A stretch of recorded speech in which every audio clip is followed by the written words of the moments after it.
Thank you for your interest and likely ongoing engagement with mentoring and advising our students at CUSM. My name is Shawn Koh. I'm an internal medicine doctor, and one of the roles I play at CUSM is coordinating some of the advising that occurs in the clerkship phase. And truly, mentorship is the key reason that has brought me to medical education. So I'm excited to share a little bit about my experiences with you.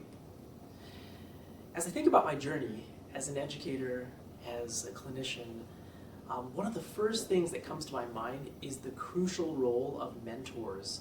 Their insightful advice, their timely advice at just these moments where I need to make some crucial decisions. So as you think about your own journey, perhaps one or two key mentors comes to mind. People that helped encourage you when you were unsure about taking a certain path, or people that gave you advice that maybe didn't come intuitively to you. As mentors, we have the privilege of helping our students slow down, reflect, engage in some perspective taking, and we do this primarily through sharing our stories. But also as I reflect on advising and mentorship, a few things come to mind. Globally, I sometimes leave these sessions feeling like they flowed. There was some sort of dynamic chemistry between me and the student that just vibed. And other times I leave a session wondering, was that really effective? Did the student really get out of the session what they really needed? So that leads me to three common challenges that I've identified with advising or mentoring students. One of them is lack of goal clarity. A student might show up saying, I just kind of wanted your advice on this thing, and just tell me what your experiences are. And then I wonder, what exactly were they wanting? A second challenge is the balance of listening versus talking. I often leave a session wondering, did I just share too much? Or more importantly, did the information that I share align well? Was it actually helpful to the student that reached out? And so with that, I have a few suggestions for mentoring, suggestions that I think have worked well for me. One is agenda setting, something we do in our clinical practice a lot, where we clarify, what is it that you want out of this session? Let's set the agenda before we begin. Number two, active listening, which is getting at the details of what the student is asking for, but hopefully encourages the student to go one step deeper than their initial question.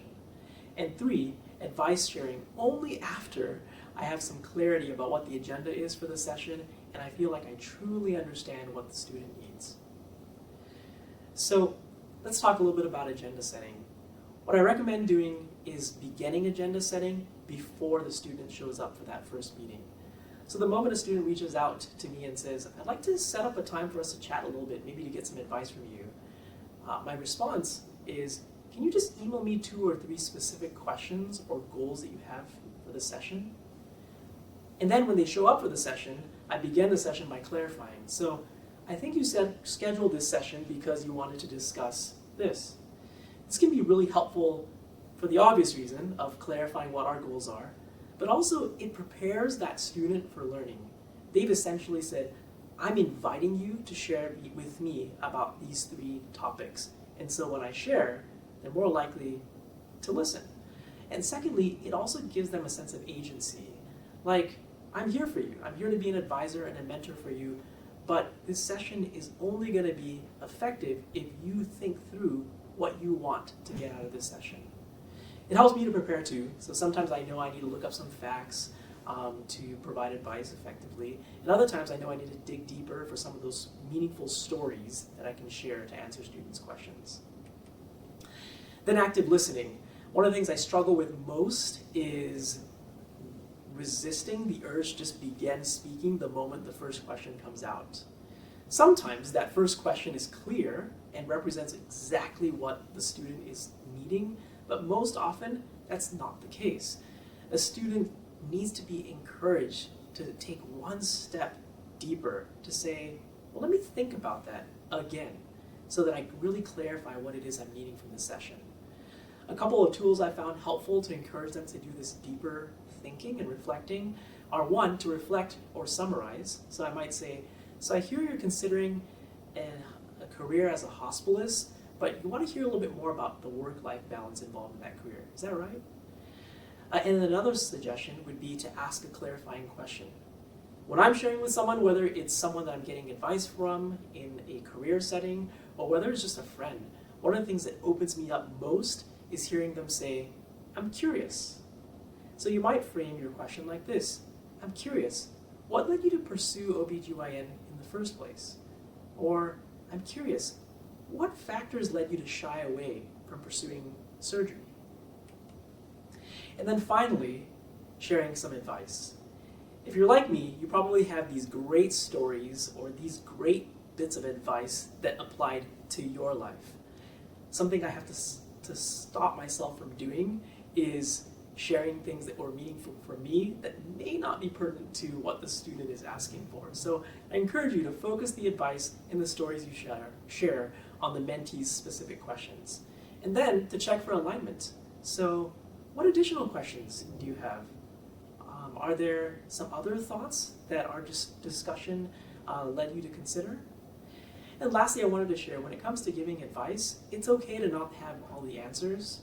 One of the most meaningful things that we bring to these advising sessions is our personal story, the ways that others have shaped us to where we are. But what we also bring is only our personal story. And sometimes that personal story and that journey aligns really well with what a student is asking for or needing. And other times it's only partially helpful or partially aligned. That's okay. One more bit about just recognizing our limitations is that the ERAS process for applying to residency and matching is changing every year. So it's okay if you don't know the details of what students need to do to prepare for ERAS. We have other members of our team that specialize in career advising and particularly residency match. So it's okay to refer students to these other members for that type of advice. Thank you again for taking the time to pause and reflect on your approach to advising, and I hope these slides and the information I shared will help you to approach your mentorship with a bit more intention. Do feel free to reach out to me. I'd love to hear about your experiences with advising and any other questions you may have. Hi, my name is Christina Rangel. I'm the Senior Executive Director for the Office of Personal, Academic, and Career Excellence.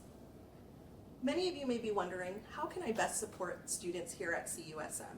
Well, there are a lot of opportunities to do so.